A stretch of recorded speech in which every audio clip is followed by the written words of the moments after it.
Now this is a variation on sashimi, which as we know is raw fish. And to do it absolutely correctly, you know, in a Japanese restaurant, they train for years and years and years. They have the best knife skills you've ever seen a sashimi and sushi chef.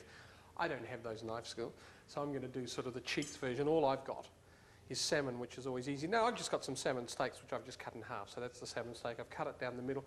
Make sure that every single bone is out. And I've just got a thin, sharp knife, which I am just cutting pieces from and laying them on this plate reasonably neatly, or as neatly as I can. As I said, it takes a huge amount of training and skill to do it to the extent that they do. But salmon is an easier way, because when I say it's an easier way, it's an easy fish to use purely and simply because it is basically even, so you can cut it very evenly.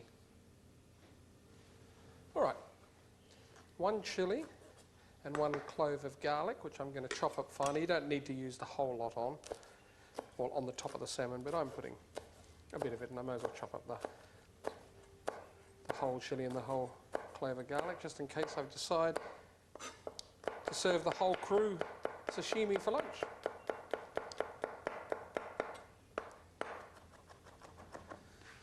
I do want this really fine because it's going to be raw on it, so because of that you don't want huge chunks. So once again with a sharp knife,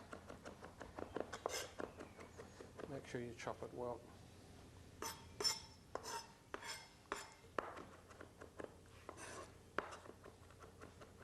Okay, we've done that. It's looking good. Now let's just grab a spring onion or two. I'll wipe my hand once again.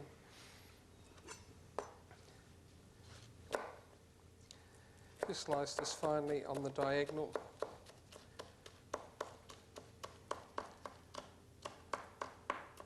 Right, that's looking good as well, so we've got that. Now, just a couple of little things. First of all, what I'll do is just light this flame, and I'm going to put, this is the hot dressing that I'm talking about.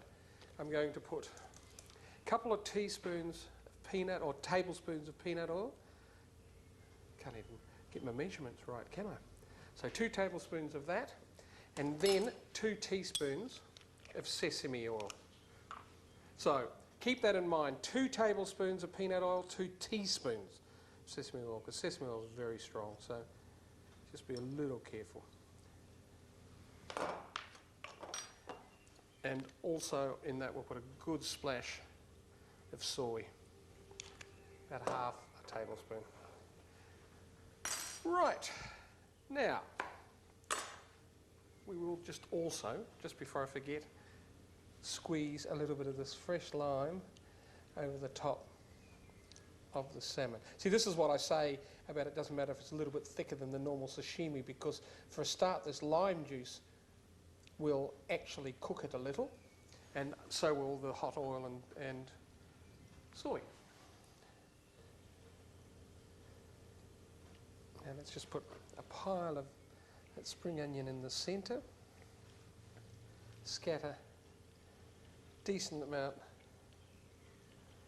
of this chilli mix over the side. Now you can put as much or as little of the chilli as you like, and just try to keep it vaguely neat. Says he as he continues to drop everything everywhere, which is the story.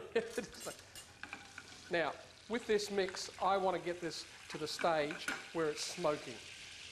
So really very hot. Just watch it, Rob, because it's going to spatter, mate. Yeah, well, now we're talking. And we do this just before we're ready to serve. We just put that over the top, the oil and soy mix, which gives some lovely flavours. And if you like, you can always splatter a little bit more soy on it. That's up to you. Now, a simple dish, not absolutely authentic, not exactly how you'd get in a Japanese restaurant, still looks good, is a lot easier to do because, as I said, you do need huge skills to do sashimi normally. That doesn't take quite as much skill, but that crackling dressing over the top, and the reason I call it a crackling dressing, you may not have heard it, but when you put it over the top it crackles a little, so that'll do for the crackling. The chilli and the garlic just gives that little bit of extra oomph. One of a series dish or a nice starter in the middle of the table just when the people sit down.